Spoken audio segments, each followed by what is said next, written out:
a lot of people, when I advocate for part-timers, a lot of people on Facebook are like, or, the internet in general, they're like, well, what do you think they should earn? What do you think they should earn? And to me, that's like an offensive question. Yeah. To me, it's like, do I get to decide what my coworker and union sibling, what we should cap their income at? That's not my fucking job. It's our job to fight for their wages, to get whatever we can out of the company, and let the company tell us what they can or can't afford. Yeah. It's like, how much do you think they should earn? And the answer is more. Thank you so much for supporting the show. Thank you for joining us today. We got a jam-packed episode. Let's get right into it. It is July 25th. Teamsters and UPS just restarted negotiations, and within hours came back with a tentative agreement. This means that we have a temporary contract. It's a tentative agreement that will be sent back to all the members of the Teamsters UPS, all Teamsters UPS employees to vote on this contract, and we will continue working during this vote past the August 1st deadline of the previous contract. Okay. We're going to be extending that contract, and for purposes of voting. So it appears a strike has been, for now, averted. It is a sort of bittersweet moment, as it appears to be a pretty good contract, if not a great contract, with the exception of part-timer pay. This is something that we've been discussing for a while now. I've interviewed part-time employees. Please go to our YouTube page to watch that interview I conducted with a couple part-timers at UPS, who explained the struggles of working part-time for a billion-dollar company and what we were hoping for from this negotiations. Let's go ahead and go through the highlights of the tentative 2023 to 2028 UPS Teamsters National Master Agreement. Says right here, let me go through what I consider to be the major wins for this contract.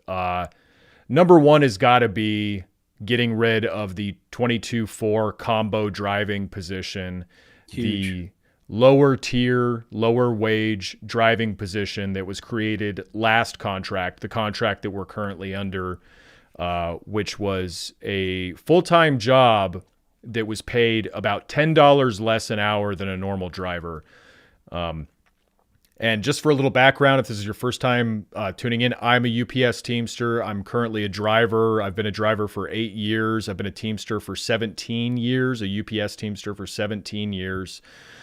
So I've seen a fair amount of contracts, and we were all pretty upset with the last contract. Again, listen to previous reporting from us for a sort of rundown about how we got to this point. But getting rid of that 22-4 driving position is it's a big deal. It's a big win. And I was personally, I was willing to take less of a raise for full-time drivers if it meant getting rid of that lower paid full-time position, because that's the future. That's, I'm willing to sacrifice a little bit to ensure a better future where full-time UPS drivers at least will continue to be making a very good wage in this industry. So getting rid of that, which we already did before we began these economic negotiations, we had a tentative agreement to get rid of that 22-4 driving position. Huge win. No forced 6-day punches. So can't be forced in on Saturdays anymore. That was always a sort of murky language within the contract. People like myself never came in on a Saturday. We always refused to come in on a Saturday, and I was never personally disciplined for it. But other places, other locals, even previous locals that I was part of, we were instructed to come in on a Saturday. We were told even by the union that there was nothing they could do to prevent forced overtime in that respect. So getting rid of that 6-day punch Very cool. And again, these are these are bullet points that have been distributed by the Teamsters. This is not the actual contract. I don't believe we'll be able to review the actual contract until the 31st. Yeah, let me get into these wage increases, okay? Historic wage increases. Existing full and part-time UPS Teamsters will get $2.75 more per hour in 2023 and $7.50 more per hour over the length of the contract. Okay. This right here is creating confusion for people. Yeah. People are reading 275 more and then the word and 750 more per hour over the length of the contract. The way I read this and the way that it's been confirmed to me, several people have contacted their locals. I haven't heard back from my local yet. Several people have contacted their local union officials to confirm that the total amount will just be $7.50 and that the $2.75 is part of the $7.50. That makes sense. So you get the 275 right now, 2023, but then the cap now goes up $7.50 more than it used to be. Like where you used to max out will now be $7.50 higher than it used to be. Yeah, it'll be $4.25 over the rest of the contract. Oh, that okay, yeah. And this is somewhat confirmed here by the description of the top rate, my rate, going to $49 an hour. Okay, my top rate is currently $42 an hour. 42 plus 7 is 49. Yeah. If this were really a over $10 raise over the length of the contract, this $49 an hour would be much higher. It would be over 50. Yeah, absolutely. So this is a great raise for full-timers. This is a great contract for full-timers. This is good pay. I'm happy with this. Part-timers, however, existing part-timers will be raised up to no less than $21 per hour immediately, and part-time seniority workers earning more under a market rate adjustment would still receive all new general wage increases. So this, again, when it says existing part-timers will be raised up to no less than $21 an hour, and it says existing full and part-time UPSers will get $7.50 over the length of the contract, that's including this bump to $21. So it's going to take about $2.75 to get existing part-timers up to 21, is my understanding. Yeah, you said that the current rate's 15, right? Starting for part-timers is 15 an hour? Right. So that's still only $6. Right. And then down here, it says new part-time hires at UPS would start at 21 per hour and advance to 23 per hour. So once again, confirming that a big chunk of this $7.50 raise for everybody is going to be allocated to get part-timers up to $21 an hour. From maybe from 15, maybe from 17, maybe from 18, depending on where they are and how long they've been with the company, you receive annual raises. But it seems pretty clear that the cap for just a normal new employee for this contract is going to be $23 an hour. So that's like at the end of this 5-year contract. Same thing with this $49 per hour. I'm not going to get that until 5 years from now. It's going to gradually increase until we reach that point. So what we're looking at here, in my opinion, my reading on this is that part-timers at the end of this contract are going to have about a total wage of $23 an hour. If you've been here longer, that might be a little more. There's also a catch-up raise described here for like $1.50. I don't remember where I saw that. Another big win that I will say is we get another holiday, Martin Luther King. we get that full holiday for the first time. So we don't get like all the government holidays at UPS. We get the big ones, and it's always nice to get another one. I love it.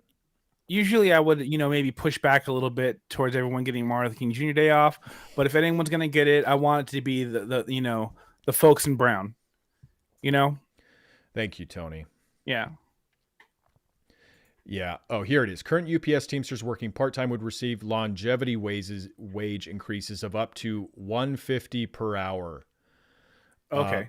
So if you were working for the company for 3 years, say you started at $15 an hour, and then every year you got like a dollar raise. It's probably less than that, but let's just say that's what it was. $18 an hour. So you're going to get brought up to 21, just like all the other new hires. Yeah. And then only $1.50 more to represent like how long you've been there. So, but if you've been a part-timer for like 8 or 9 or 10 years, which is definitely not unheard of. I was a part-timer for 9 years because that's how long it took me to go full-time. You're not going to get much of a raise at all up to 21. Like I was making about $19 an hour, $18 an hour after my 9 years of full-time.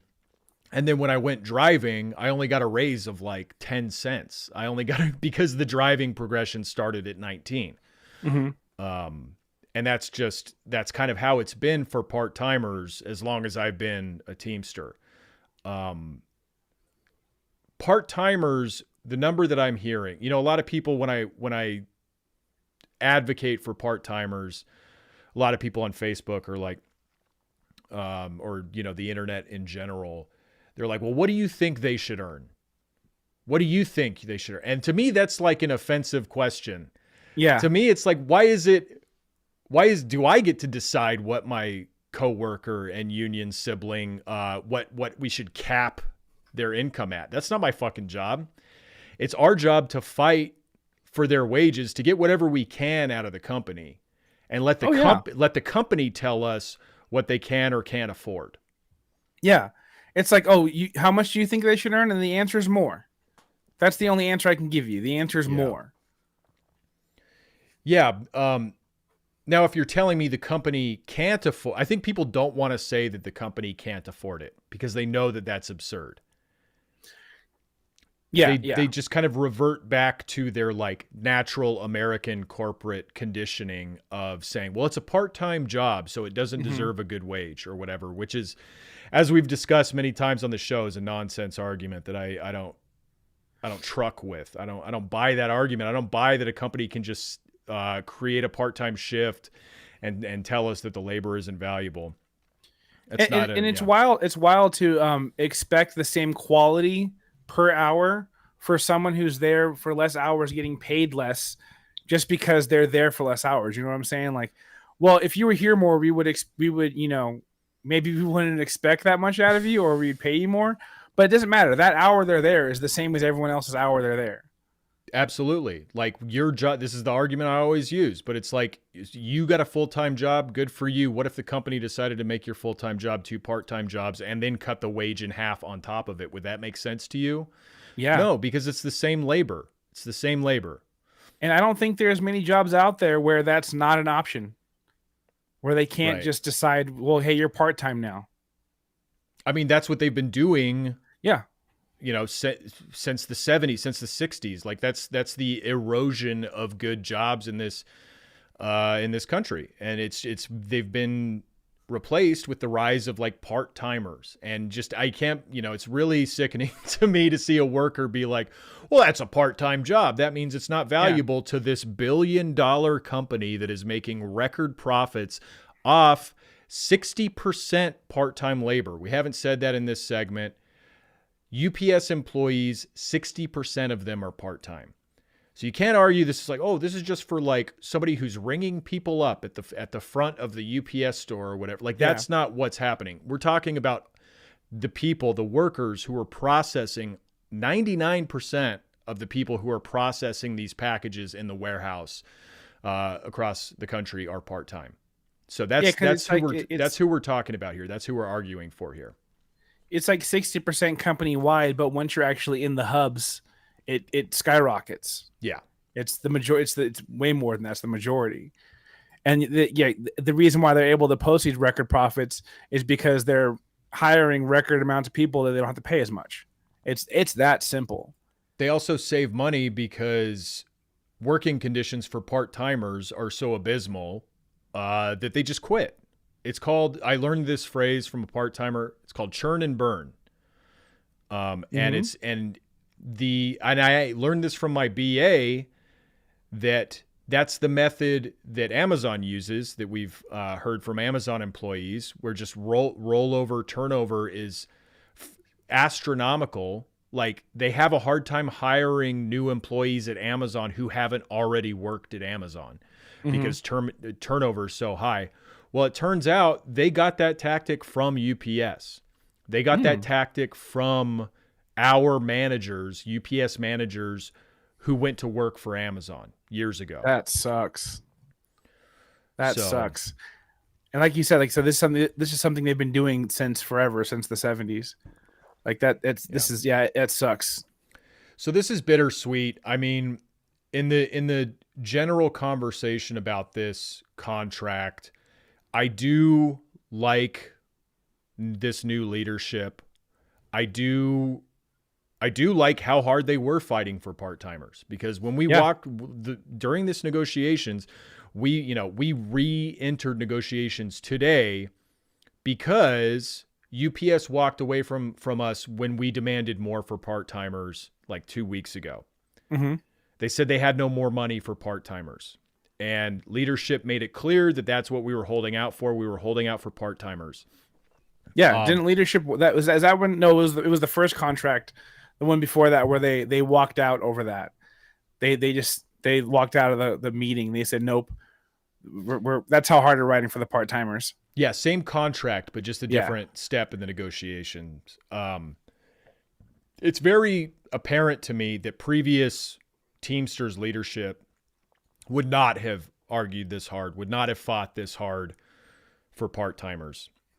With that said, it is disappointing to see them come back with this, because the demand from overwhelmingly from part-timers that I've seen is $25 an hour, which I think is a more than reasonable wage. Absolutely. For, again, a multi-billion-dollar company.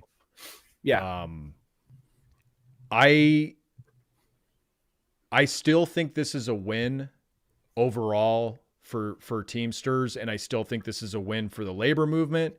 And I'm not trying to dampen anyone's high spirits, because this is, in most respects, a cause for celebration. It is a demonstration of what you can get when you threaten to withhold your labor, when you're organized, when you're militant. I just think we could have gotten more. I think so, yeah. The question is, did leadership not push harder for more than just $21 an hour because they didn't feel like part-timers deserved more than $21 an hour? Or did leadership suspect that it would be hard to ask members to strike for part-timers to get $25 an hour? That's a really good question. That's a cynical way to look at things, and it's not necessarily the way you should run a union. I've seen a lot of shift in rank and file support for part-timers, I believe, because of the tough stance that leadership has taken and how vocal they've been about part-timer pay. And I think there's an argument to be made that full-timers would continue to follow that direction in support of part-timers. However, you see a lot of like rumblings online, a lot of like just, again, like latent American anti-part-timer sentiment that even influences or like permeates union members. So if leadership was worried about disunity within the union for pushing too hard, I guess, I don't know if sympathetic is the way to say it. I understand that argument a little more, and it would, And it to me, either way, it just shows that we have more work to do as rank and file and as organizers within the union to continue to fight back against this corporate propaganda about part-timer pay, and to advocate for our part-time brothers and sisters and union siblings.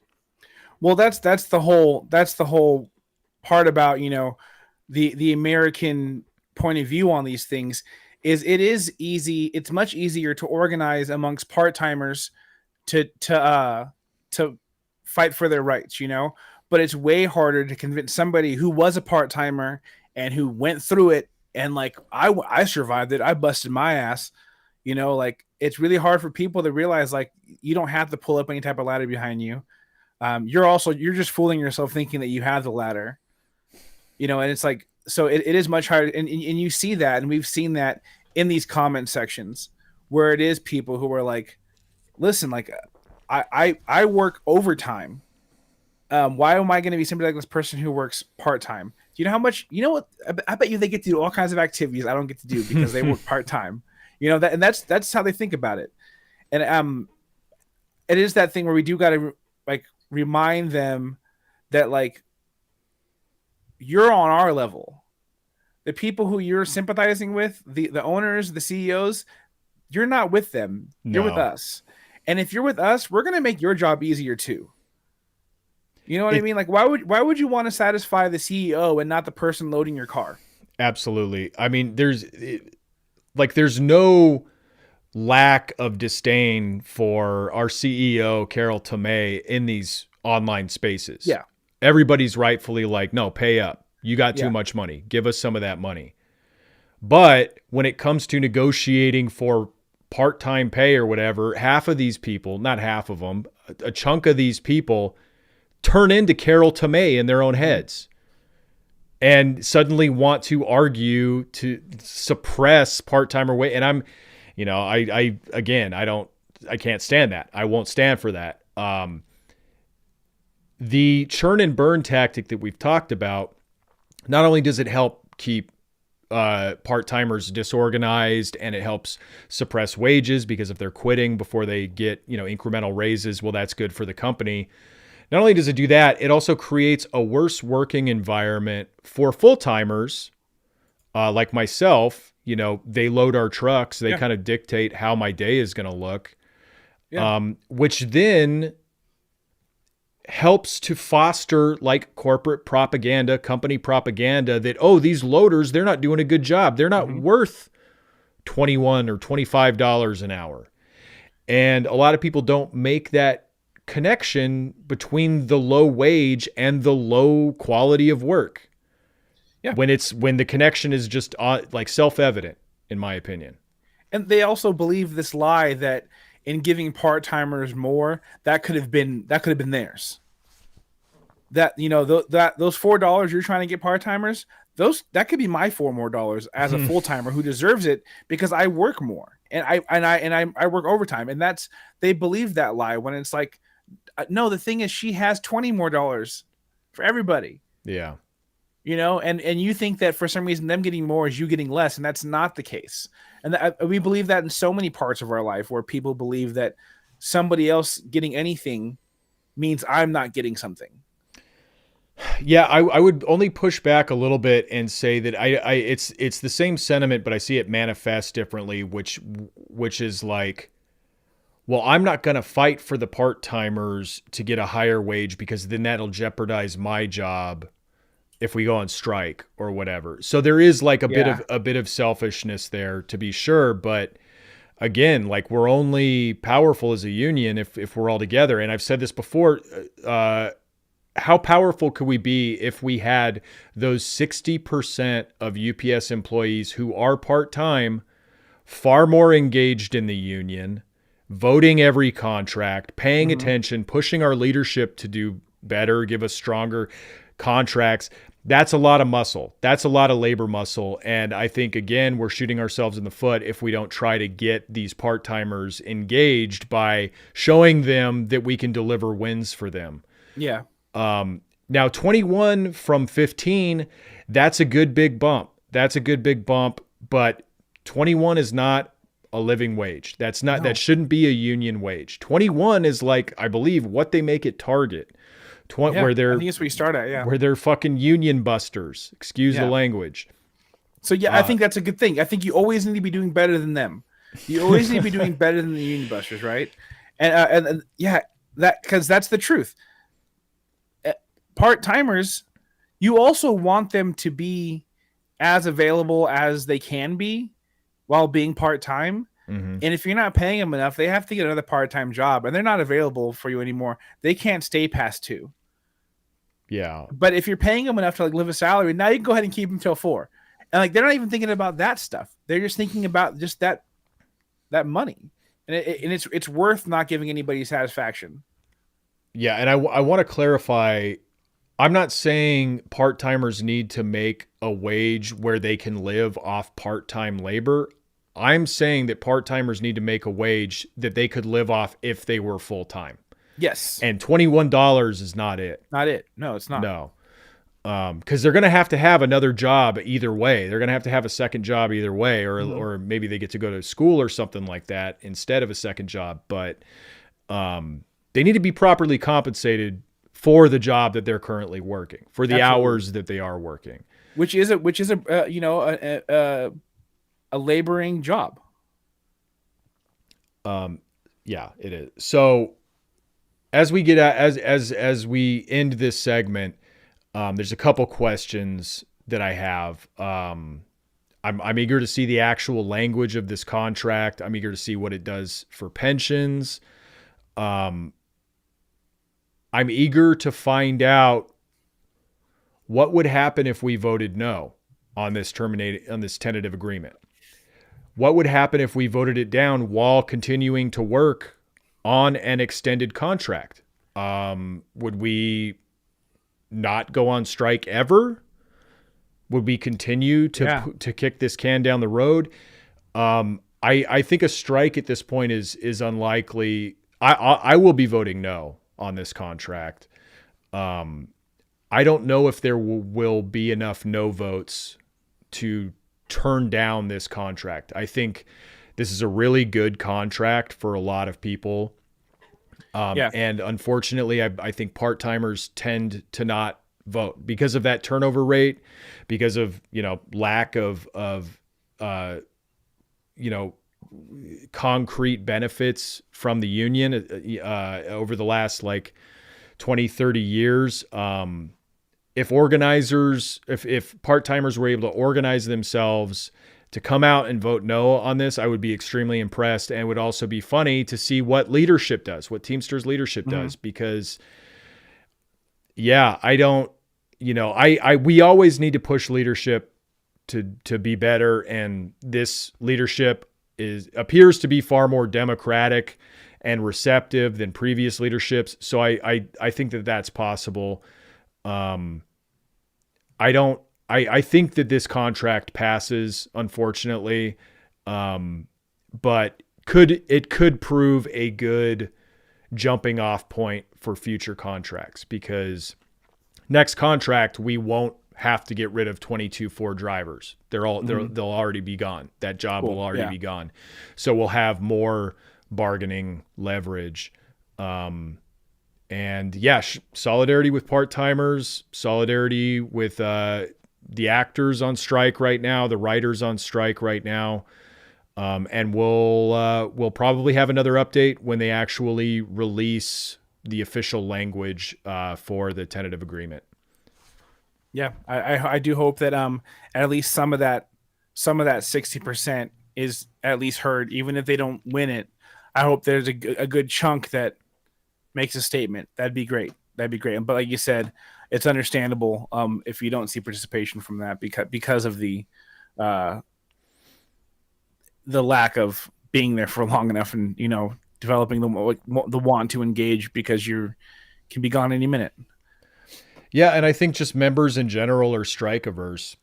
I think a lot of members are scared. They were last contract when I was talking to other drivers. They were afraid of voting down a contract. And I think more people are getting engaged and more militant with the union, and that's obviously very good. But there's still work to be done, and I think the majority of people didn't want to see a strike, which you don't really want to see a strike, but there are obvious benefits to actually striking from our perspective, and yeah, it's a bit of a bittersweet moment.